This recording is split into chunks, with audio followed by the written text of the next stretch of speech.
The holographic display flickered to life across 17 billion screens throughout the Galactic Coalition. Commander Zixtal of the Viridian Empire stood at the center of the grand arena, her four arms spread wide in a gesture of welcome. The survival competition had been a tradition for 3,000 cycles, ever since the first species discovered faster-than-light travel and joined the greater community.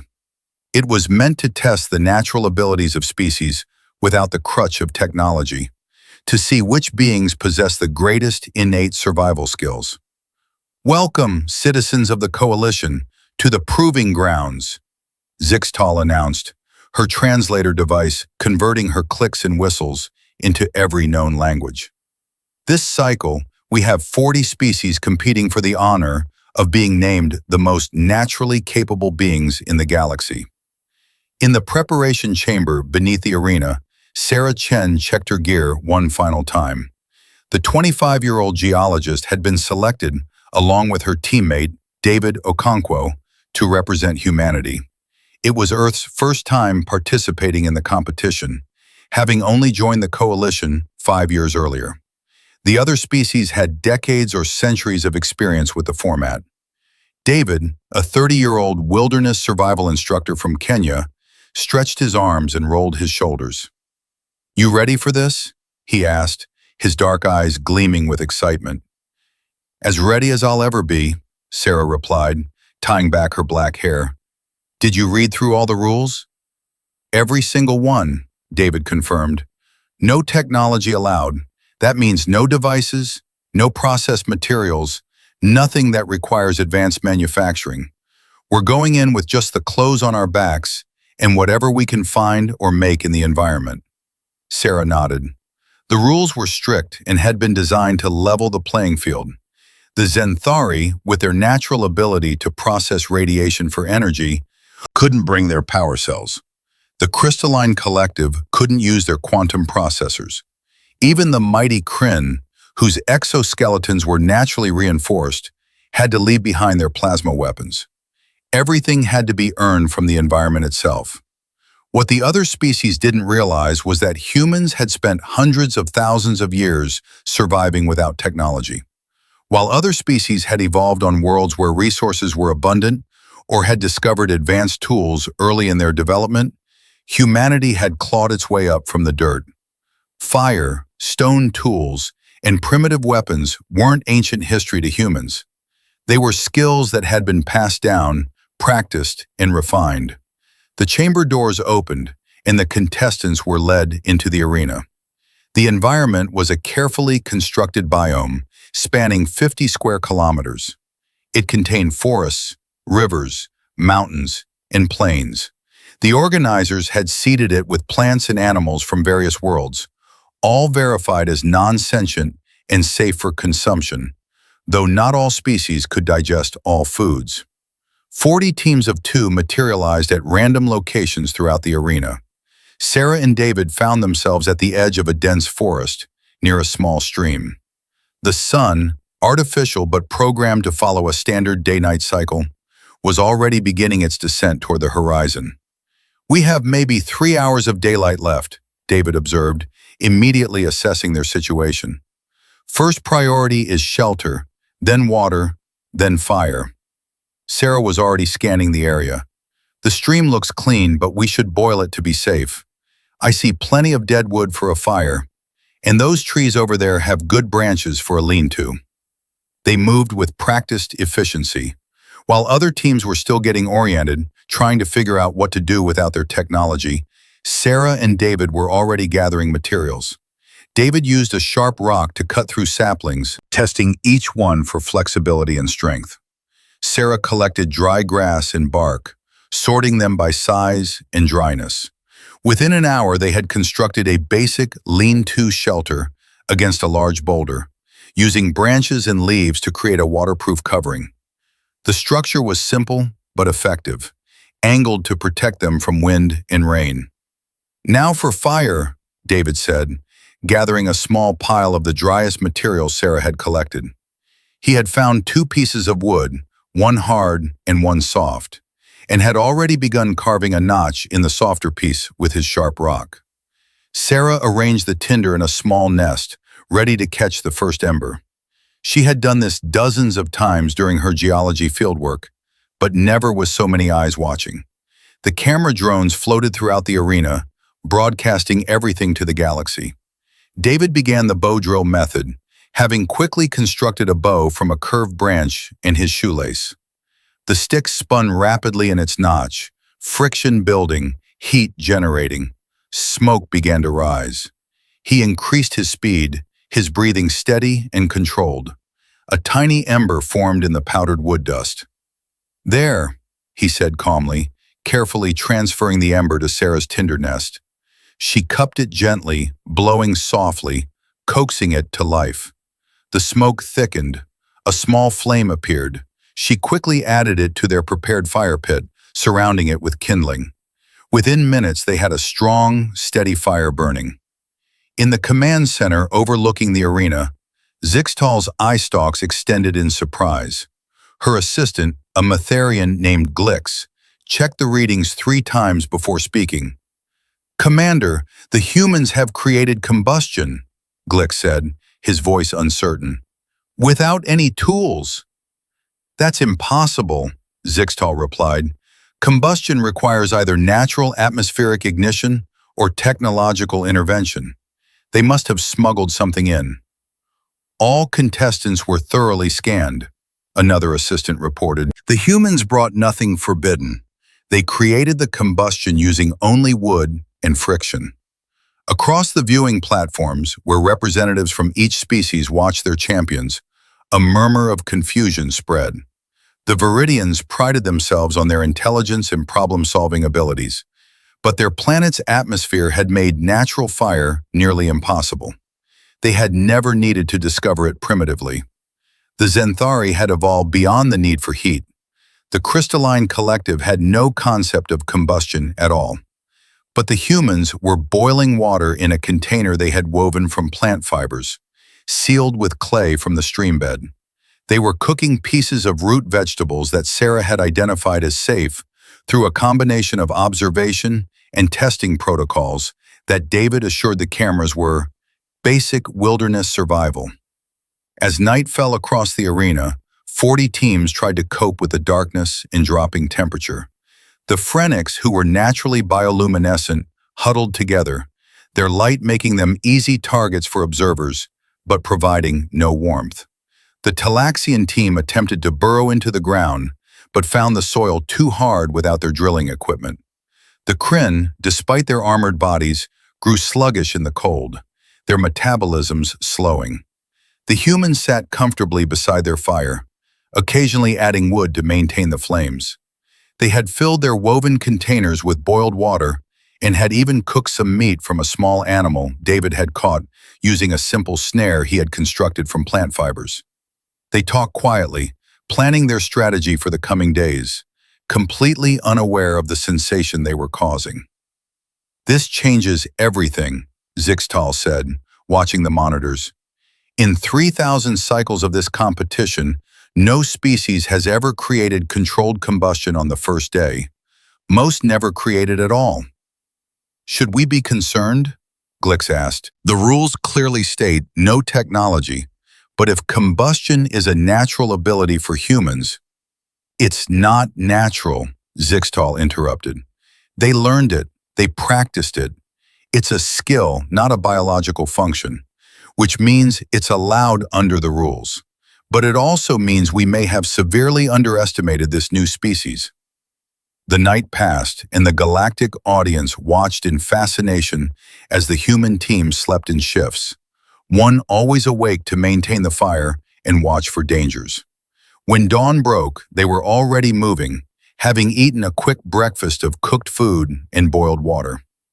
Sarah had spent some of her watch time working on a project. She had found several rocks of different types and had been striking them together, testing their properties.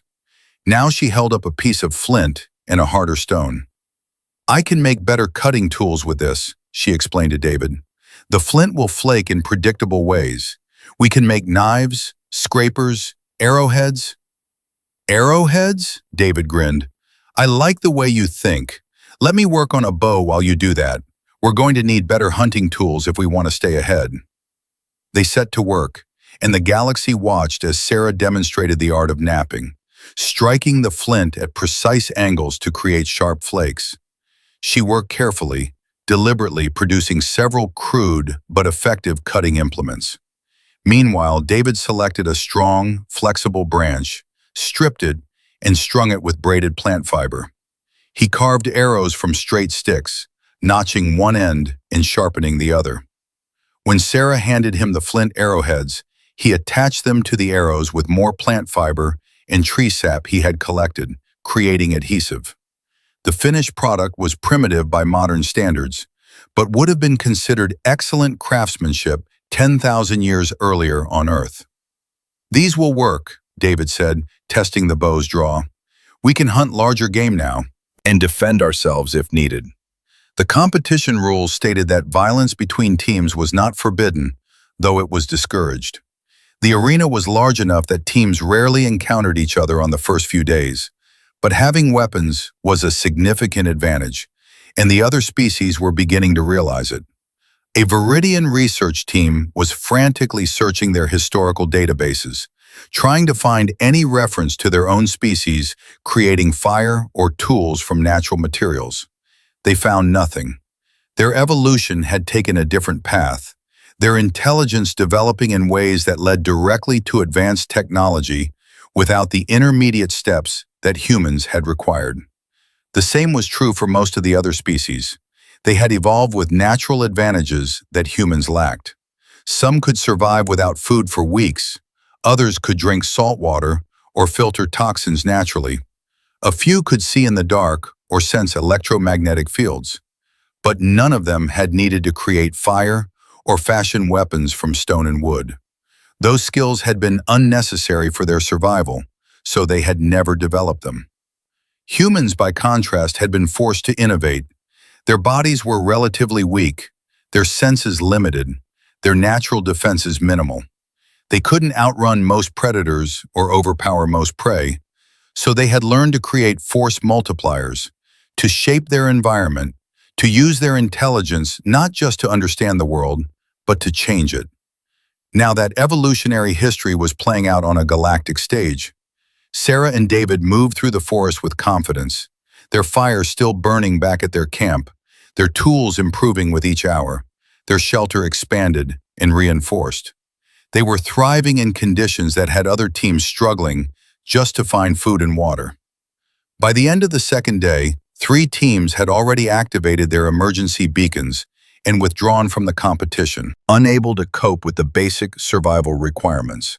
The humans, meanwhile, had hunted successfully, preserved meat by smoking it over their fire, and had begun creating a more permanent camp. They had woven baskets for carrying supplies, created a better water filtration system, and had even started work on what David called a kiln for firing clay pottery. The galaxy watched, amazed and disturbed in equal measure, as these newcomers demonstrated capabilities that seemed almost like magic. And the competition had barely begun. The morning of the third day brought the first official challenge. Commander Zixtal's voice echoed across the arena through hidden speakers, a rare direct communication from the organizers. Normally, the competition was purely about survival, with teams simply trying to outlast each other. But at certain points, specific challenges were introduced to test particular skills. "Attention, competitors," Zixtal announced. "The first challenge begins now. At the center of the arena, there is a beacon. The first team to reach it and return to their starting location will receive a significant advantage in food supplies. You have until sunset." On their monitors, the organizers watched as teams began moving toward the center, many of them uncertain about whether the risk was worth the reward. The journey would take several hours, and it meant abandoning whatever shelter or resources they had established. Sarah and David looked at each other. Their camp was in good shape, but extra food would allow them to focus on other aspects of survival rather than spending time hunting each day. "We have the tools and the skills," Sarah said, and we're in better shape than most of the other teams I saw on the first day. David nodded. Let's do it, but we take some supplies with us. No telling what we'll encounter. They quickly packed a few essentials into the baskets Sarah had woven. Fire-starting materials wrapped in bark to keep them dry, some cooked meat, water in their clay vessels, and their best weapons. David carried his bow and a quiver of arrows. Sarah carried a sturdy spear with a fire-hardened point and a flint blade. As they traveled, they encountered other teams. Most gave them a wide berth, especially when they saw the weapons. But one group, a pair of Kryn warriors, whose species was known for their aggression, decided to challenge them. The Kryn were impressive, standing nearly 3 meters tall, with thick exoskeletons that provided natural armor. They had no weapons, but their clawed hands were formidable, and they were used to intimidating other species through size and strength alone. Humans, the larger one growled through his translator. Give us your supplies. You are small and weak. We are Kryn. David slowly raised his bow, an arrow already knocked. Sarah held her spear ready, positioning herself to flank if needed. They had discussed this possibility and had agreed on their response. We don't want trouble, David said calmly. There's plenty of resources for everyone. Walk away. The Kryn laughed, a harsh, grating sound. You threaten us with sticks? We have faced plasma weapons and… David's arrow struck the ground directly between the lead Kryn's feet, the flint point embedding itself in the hard-packed earth. The shot was so fast and accurate that both Kryn froze. The next one won't miss, David said, already knocking another arrow. And trust me, you don't want to find out how deep these can penetrate. Now walk away. The Kryn looked at each other. They were warriors, but they were also intelligent enough to recognize a real threat. The small human had demonstrated impossible accuracy and speed, and there was something in his eyes, a calm certainty that suggested he had done this before. They backed away slowly, then turned and disappeared into the forest. Sarah let out a breath she hadn't realized she was holding. That was intense. They're bullies, David said, lowering his bow. Used to other species backing down because of their size. But a spear or an arrow doesn't care how big you are. That's something humans learned a long time ago. They continued toward the center of the arena, moving carefully. The terrain became more challenging, with steeper hills and denser vegetation. Several times they saw other teams in the distance, struggling with the landscape. A group of Mytharians, who were aquatic in origin, were having particular difficulty far from water. A team of Phrenics were attempting to cross a ravine and failing, their flying ability limited without their usual energy reserves. The humans, however, moved with practiced ease. Sarah identified edible plants along the way, and they stopped briefly to gather some for later. David spotted animal tracks and pointed them out, noting which were fresh and which were old. These were skills they had learned not from books or simulations, but from actual experience in Earth's wilderness. They reached the center beacon in the early afternoon, well ahead of most other teams. The beacon was a simple marker on a raised platform, surrounded by an open area.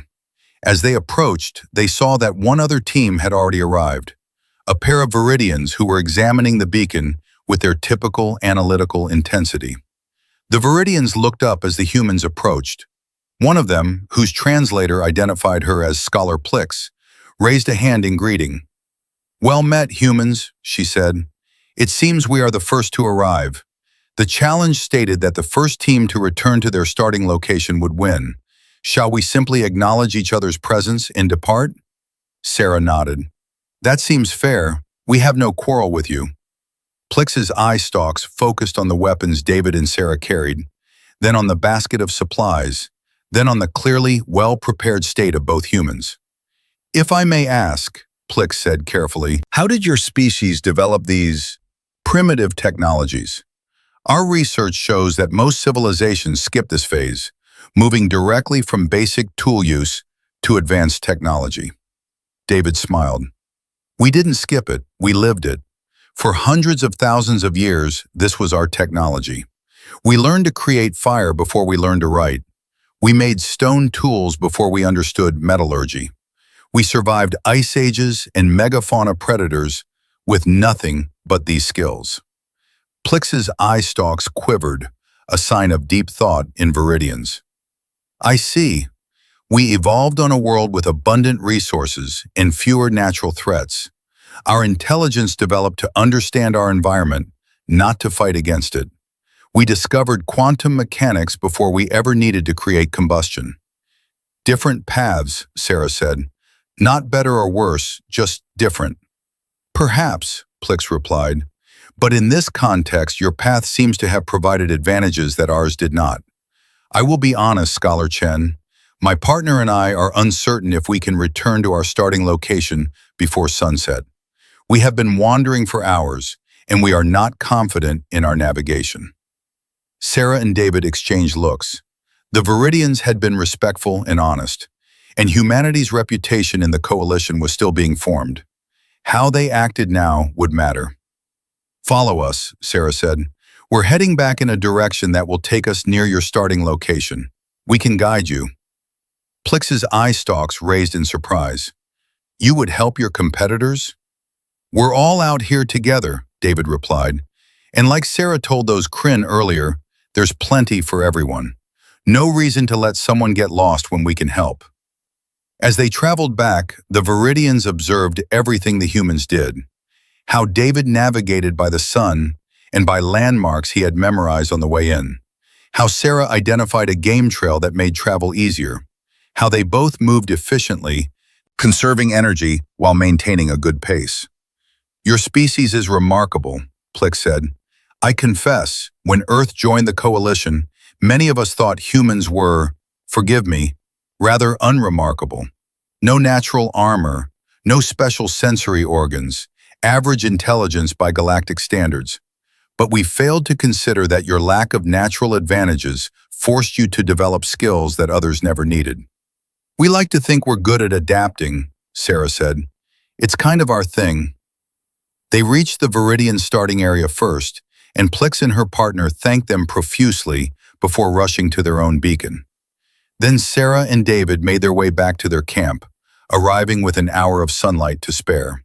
Commander Zixtal verified their win and announced that a supply cache would be delivered to their location. But what she didn't announce, what she was only beginning to realize, was that the food supplies were almost irrelevant. The humans didn't need them. They were already producing more food than they required, preserving the excess and improving their situation with each passing hour. That evening, as Sarah and David ate dinner by their fire, now burning in a proper fire pit with a cooking frame above it, the galactic audience reached a consensus. The humans weren't just competing, they were dominating, and the competition was only just beginning. Over the following days, the gap between the humans and the other species widened dramatically. While teams struggled with basic survival, Sarah and David had moved beyond mere subsistence into something approaching comfort. Their camp had evolved into a genuine settlement, complete with multiple structures, food storage, and even primitive furniture. David had constructed a proper bow drill fire starting kit that could produce flames in under a minute. Sarah had created a workshop area where she produced increasingly sophisticated stone tools, including axes for chopping wood, knives for butchering game, and scrapers for preparing animal hides.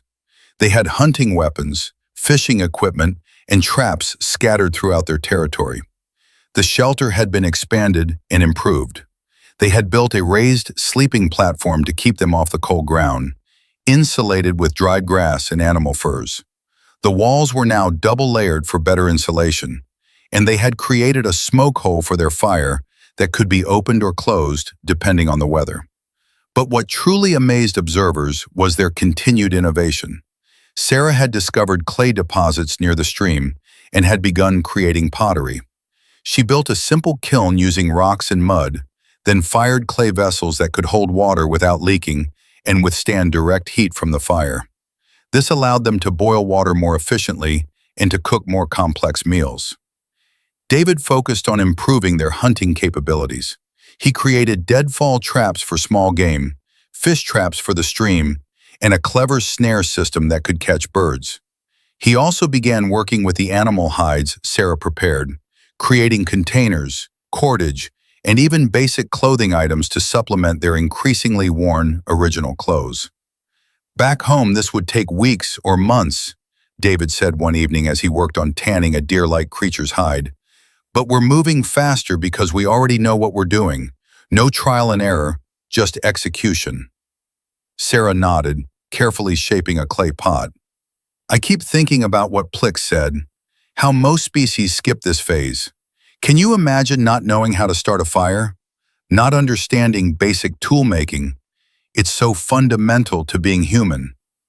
It's what made us human, David corrected. Our ancestors weren't the strongest or the fastest, but they could think, plan, and create. That's how we survived.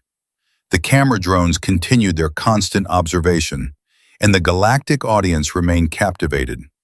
Educational programs began airing, with experts attempting to explain human techniques to fascinated viewers.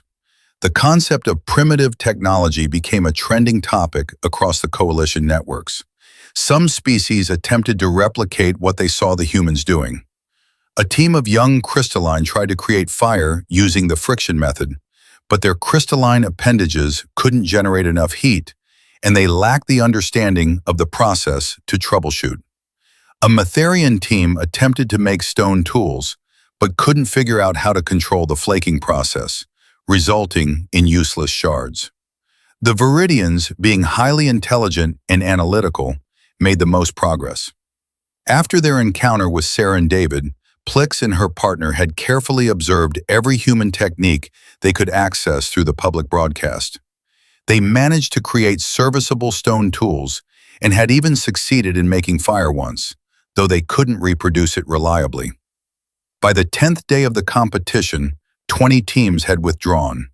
The challenges of surviving without technology proved too great for species who had never developed primitive skills. Some left due to injury, others from inability to secure adequate food and water, and a few simply from the psychological stress of being so helpless without their usual advantages. The second major challenge was announced on the 12th day. This time, teams had to cross a raging river and retrieve a marker from the far bank. The river was wide, deep, and fast-flowing. Swimming would be difficult and dangerous for most species. When Sarah and David arrived at the river, they found several teams gathered on the bank, uncertain how to proceed. The Kryn, who had confronted them earlier, were preparing to simply wade across, relying on their strength and weight. A team of Phrenics hovered above the water, debating if they had enough energy reserves to fly across. Sarah and David surveyed the river carefully, then began walking upstream. The other teams watched curiously as the humans examined the riverbank, occasionally stopping to test branches or measure distances with their arms. After about 30 minutes, they found what they were looking for: a narrow point in the river where a large tree had fallen partway across from their side, and where the opposite bank had a rock outcropping within a reasonable distance. "We can build a bridge," Sarah said confidently. "That tree gets us halfway.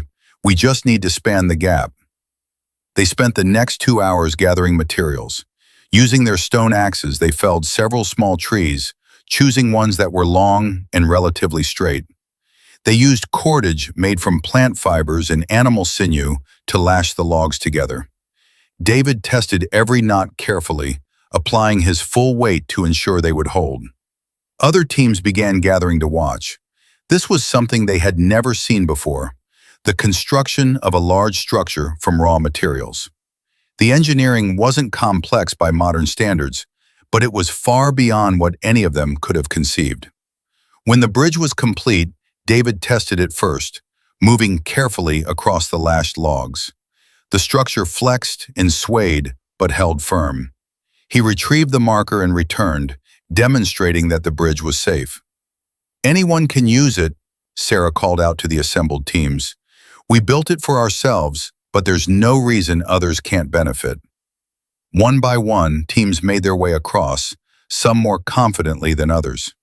The Viridians crossed quickly, their multiple limbs providing good stability. The Kryn moved slowly, their weight making them cautious.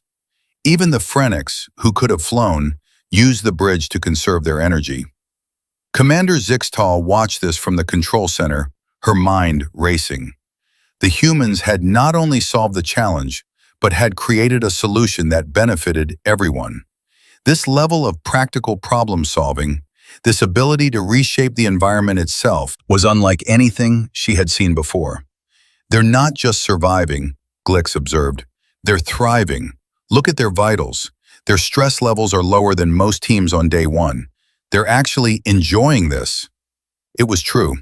Sarah and David moved through each day with confidence and even pleasure. This wasn't a desperate struggle for them. It was a demonstration of skills they had trained for, an opportunity to show what humans could do. They had transformed a survival challenge into a camping trip. That night, back at their camp, they made a decision.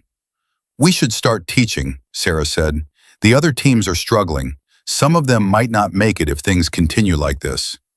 David considered this. It could be seen as helping the competition, or it could be seen as humanity being good neighbors, Sarah countered. "Besides, even if we teach them the basics, they won't catch up. We have too much of a head start. But we might keep some of them from getting hurt or having to drop out."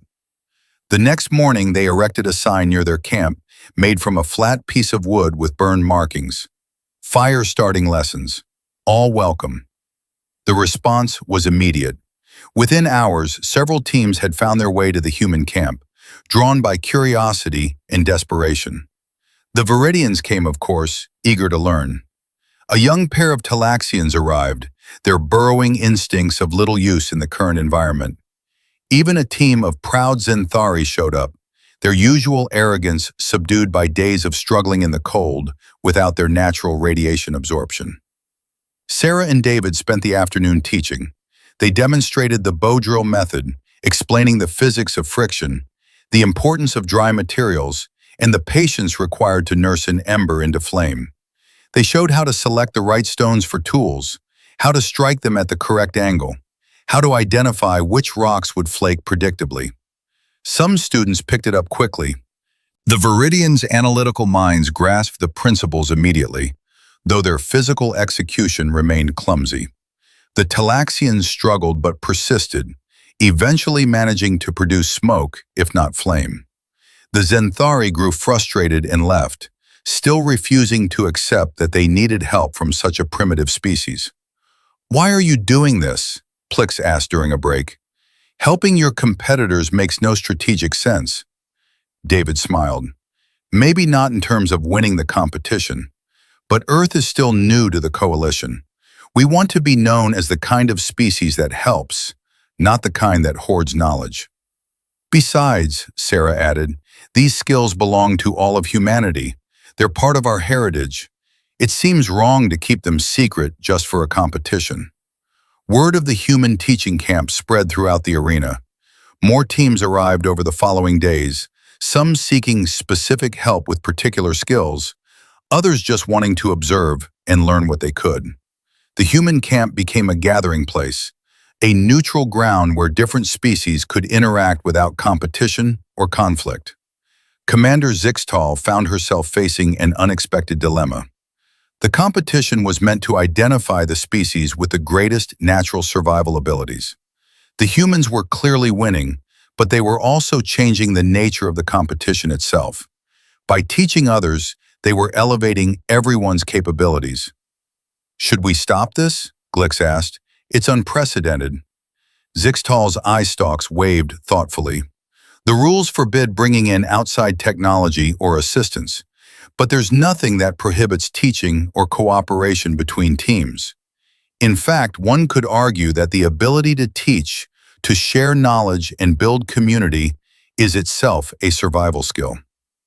A survival skill that apparently only humans possess at this level," Glix noted. "Yes," Zixtal agreed, "which makes it relevant to the competition's purpose. We're learning something important about humanity. They don't just survive. They build. They teach. They create communities. These may be primitive technologies, but the social structures around them are quite advanced." The competition continued, but its character had changed. Challenges were still issued, and teams still competed for advantages. But there was now a baseline of shared knowledge that hadn't existed before. More teams were succeeding, fewer were dropping out, and the overall quality of survival had improved dramatically. Sarah and David continued to dominate the actual challenges through a combination of superior skills, better preparation, and excellent teamwork. They won the third challenge, which involved hunting a large game animal, by using tracking skills and coordinated tactics that other species simply didn't possess. They won the fourth challenge, a test of navigation and orienteering, by using the same methods humans had developed over millennia to find their way across trackless wilderness. But they also continued to help others. They showed the Talaxians how to identify edible plants. They helped a team of Phrenics construct a shelter that better suited their energy conservation needs. They even helped the Kryn, who had threatened them earlier, teaching them how to make cordage from plant fibers, allowing them to construct tools better suited to their large hands. The Kryn warrior who had threatened them weeks earlier approached David one evening, his posture humble. "I apologize for my earlier behavior," he said through his translator. "I thought you were weak because you were small. I understand now that strength takes many forms." David nodded, accepting the apology. "No harm done. We all come from different worlds, different experiences. The important thing is that we learn from each other." As the competition entered its final week, the standings were clear. The humans led in every metric. They had the most secure camp, the most reliable food sources, the best tools, and the highest completion rate for challenges. But perhaps more importantly, they had fundamentally changed how every other species viewed survival, technology, and what it meant to be intelligent. On the final day, Commander Zixtal announced the last challenge. All remaining teams were to gather at the central amphitheater for a closing ceremony. 23 teams had made it to the end, a much higher retention rate than in previous competitions, and everyone knew why. The amphitheater was a natural formation, a circular depression surrounded by rising stone seats. As teams gathered, there was a sense of camaraderie that was unusual for these competitions. Species that had been strangers a month ago were exchanging techniques and strategies, showing off the tools they had made or the fire-starting methods they had learned. Sarah and David entered last, and as they did, something unexpected happened. The other teams began what could only be described as applause. Each species had their own way of showing appreciation, and the combined sound was strange and beautiful. Clicking, humming, tapping, and other sounds that blended into an acknowledgement of respect. Commander Zixtal descended from her observation platform, her forearms spread in an official gesture. The ceremony was being broadcast across the entire coalition, with viewership numbers that had broken all previous records. "Competitors," she began, "this has been the most extraordinary proving grounds in the 3,000-cycle history of the competition. We have witnessed skills and abilities that the coalition had never seen, demonstrated by a species we thought we understood, but clearly did not." She turned to Sarah and David. "The winners, by every measure, are the human team of Sarah Chen and David Okonkwo. But they have won something more important than a competition. They have taught us all a valuable lesson about the nature of intelligence, adaptation, and survival." Zixtal paused, choosing her next words carefully. "We, the advanced species of the Galactic Coalition, have been so focused on our technological achievements that we forgot something fundamental. Before any of us reached the stars, we had to learn to survive on our planets. Most of us evolved with natural advantages that made that survival relatively easy. But humanity had no such advantages. They were weak, slow, had poor senses, and lacked natural weapons or defenses. So they created them," Sarah said quietly, understanding where Zixtal was going. "Yes," Zixtal confirmed. "You created fire to stay warm and cook food. You created tools to shape your environment. You created weapons to defend yourselves and hunt. You didn't wait for evolution to give you advantages. You made your own. And in doing so, you developed a kind of adaptability that most species never needed. She gestured around the amphitheater. Look at what has happened here. In 1 month, species who had never created fire learned to do so. Beings who had never fashioned a tool from stone now carry knives and spears they made themselves. This knowledge, these skills, have been dormant in all of us, waiting for someone to show us the way. Glick stepped forward, carrying the official prize, a crystal that would be displayed on Earth as a symbol of humanity's victory. But Zixtal raised a hand to stop him. The prize for winning has traditionally been honor and recognition, she said, but I propose something different. With the approval of the Coalition Council, I would like to offer humanity a different prize, the opportunity to teach. Sarah and David looked at each other in surprise. We would like to establish a survival academy, Zixtal continued, where humans can teach these primitive technologies to any species who wishes to learn. Not as a replacement for our advanced technology, but as a foundation, a reminder of where all intelligence begins, with the ability to adapt, to create, to survive. The assembled teams erupted in their various forms of approval. The idea resonated with everyone who had spent the past month struggling and learning in the arena. We'd be honored, David said, and Sarah nodded in agreement. The ceremony concluded with the official declaration of humanity's victory, but everyone present knew that the real outcome was something much more significant. The competition had revealed a gap in the coalition's understanding of intelligence and survival. Humans hadn't won because they were superior, but because their evolutionary path had been harder, forcing them to develop skills that others had never needed. In the days that followed, as teams departed the arena and returned to their homeworlds, the impact of what had happened began to spread. Young Viridians started learning primitive fire-making as a hobby. Kryn warriors incorporated stone knife making into their training. Talaxian schools added wilderness survival to their curriculum. Sarah and David returned to Earth as heroes, but they were quick to point out that they had only demonstrated skills that millions of humans possessed. The Survival Academy was established on a neutral world, and humans from various backgrounds, from wilderness guides to archaeologists to traditional craftspeople, volunteered to teach. The academy became one of the most popular institutions in the coalition. Species sent their best and brightest to learn the basics of survival without technology. Not because they would ever need these skills in their advanced civilizations, but because the process of learning them taught something valuable: humility, adaptability, and respect for the long road all intelligence must travel. A year later, Sarah and David were invited to the academy for its first graduation ceremony. They watched as diverse species demonstrated their newly learned skills: starting fires, making tools, constructing shelters, finding water, hunting and gathering. The students were proud of what they had accomplished, and their pride was justified.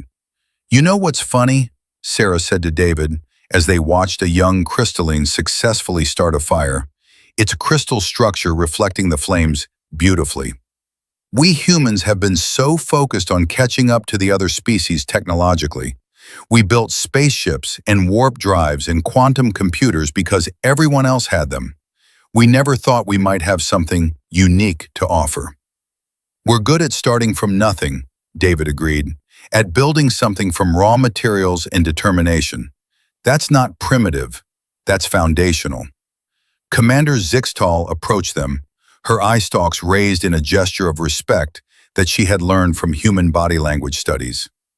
I wanted to thank you both, she said. The coalition is stronger because of what you've taught us. We've been so advanced for so long that we forgot what it was like to struggle, to create, to really survive. You've given us back something we lost. We just showed you how to make fire and tools, Sarah said modestly. No, Zixtal corrected. You showed us that intelligence isn't just about understanding the universe. It's about changing it, about adapting to challenges rather than avoiding them, about creating solutions with whatever materials are at hand.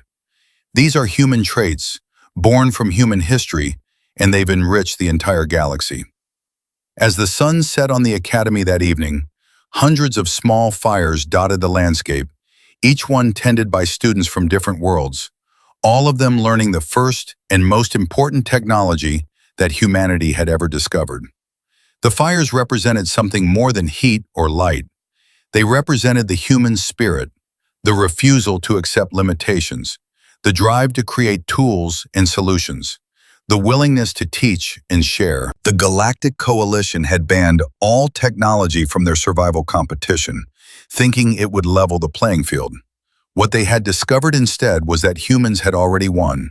Thousands of years ago, when their ancestors first struck rocks together to make sparks, first shaped stone into tools, first threw spears at prey larger and stronger than themselves. Humanity, fuck yeah. Not because they were the strongest, or the fastest, or the smartest, but because when faced with a universe that offered them no natural advantages, they had simply decided to make their own. And now they were teaching the galaxy to do the same.